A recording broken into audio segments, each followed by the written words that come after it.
On va parler dans cette séquence du gamète femelle chez l'espèce humaine. Il s'agit de l'ovocyte 2. C'est la deuxième cellule différenciée étudiée dans le programme de 4e année sciences expérimentales et dans le programme de 4e année maths.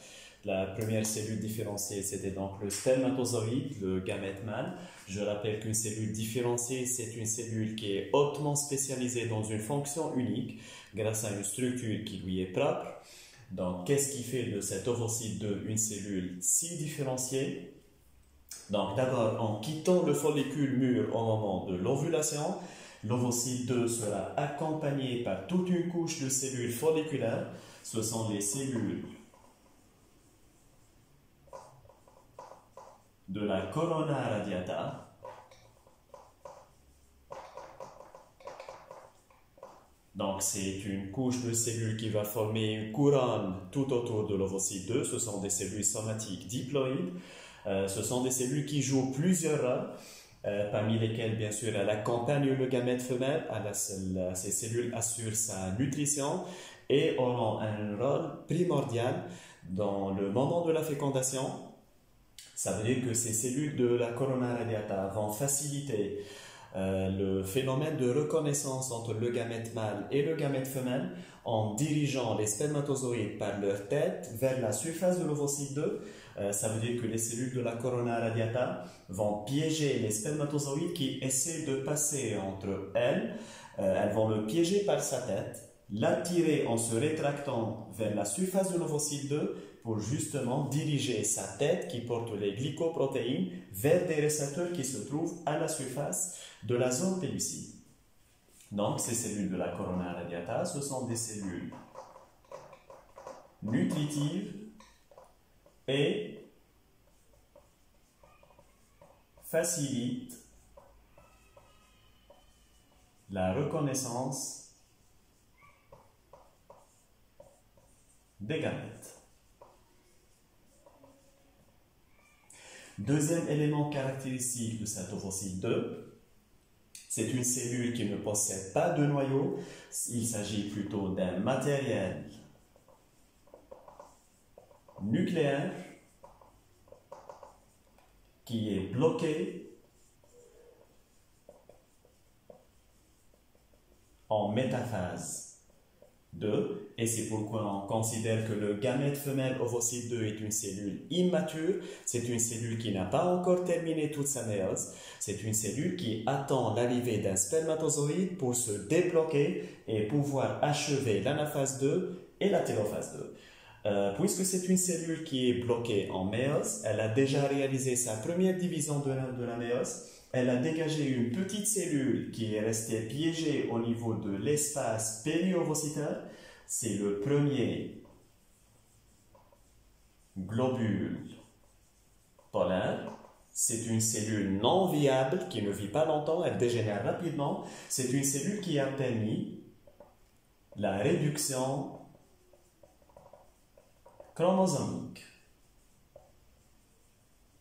C'est-à-dire que le premier globule polaire, en étant éliminé du cytoplasme de l'ovocyte 2, va permettre de diminuer le nombre total de chromosomes, les 46 chromosomes de l'espèce humaine, à seulement la moitié. Donc, il permet la réduction chromosomique, le passage de l'état diploïde à l'état haploïde, et ainsi le gamète femelle ovocyte 2 va recevoir 23 chromosomes dupliqués qui vont rester sous forme de plaques équatoriales, bloquées en métaphase 2, comme j'ai dit, en attente de l'arrivée du spermatozoïde. On arrive au cytoplasme. C'est un cytoplasme abondant. Ça veut dire que contrairement au spermatozoïde, l'ovocyte 2 est riche en cytoplasme. Ce cytoplasme est riche en substances de réserve, notamment des protéines, qui vont servir plus tard dans les toutes premières mitoses du développement de l'embryon, s'il y a eu bien sûr fécondation. J'arrive à un autre élément très important de l'ovocyte 2 et qui en fait une cellule très différenciée, les granules corticaux. Donc, les granules corticaux vont jouer un rôle très important au moment de la fécondation. Les granules corticaux assurent la monospermie. Ça veut dire la pénétration d'un seul spermatozoïde dans le cytoplasme de l'ovocyte 2. Il faut savoir qu'au moment de la rencontre des gamètes, environ une centaine de spermatozoïdes a atteint l'ampoule. Tous ces spermatozoïdes vont essayer de pénétrer dans le gamète femelle. Le premier spermatozoïde qui réalise la reconnaissance va pouvoir pénétrer dans le cytoplasme et ces granules corticaux vont empêcher tous les autres spermatozoïdes de pénétrer. Donc, on obtient ce qu'on appelle la monospermie, fusion entre un gamète femelle et un gamète mâle pour rétablir l'état diploïde normal, caractéristique de l'espèce humaine, donc 2n égale 46. Donc, qu'est-ce qu'on peut dire de cette cellule différenciée, l'ovocyte 2?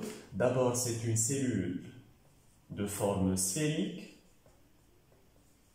Ça n'a pas du tout la forme allongée du spermatozoïde.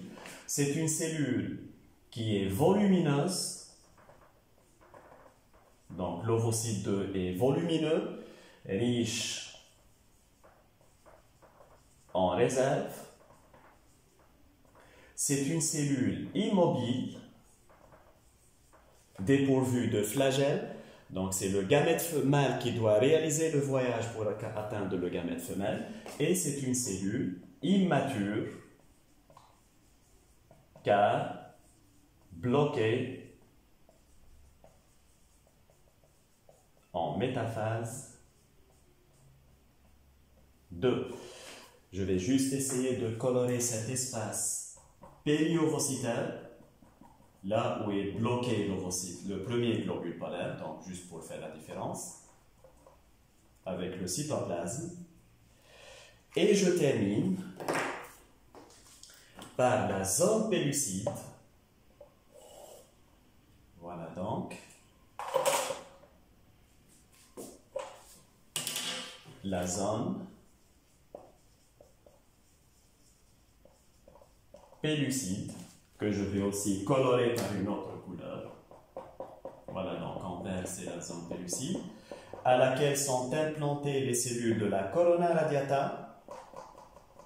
Voilà la zone pellucide. Cette zone pellucide est imperméable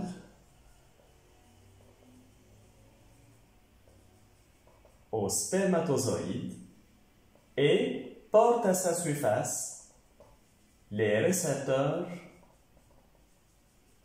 de l'ovocyte 2. Je termine donc avec ce point. J'ai dit que les cellules de la corona radiata vont piéger le spermatozoïde par sa tête, l'attirer en se rétractant à la surface de la zone pellucide, et justement à la surface de cette zone pellucide, je vais le représenter de manière très schématique, il existe des récepteurs. Ce sont les récepteurs de l'ovocyte 2 qui seront compatibles aux glycoprotéines du spermatozoïde. Donc, l'assemblage des glycoprotéines sur ces récepteurs permet justement la reconnaissance des gamètes. Et vous voyez donc que c'est une cellule très spéciale. Il n'existe pas d'autres cellules humaines qui ressemblent à cet ovocyte 2. C'est une cellule différenciée.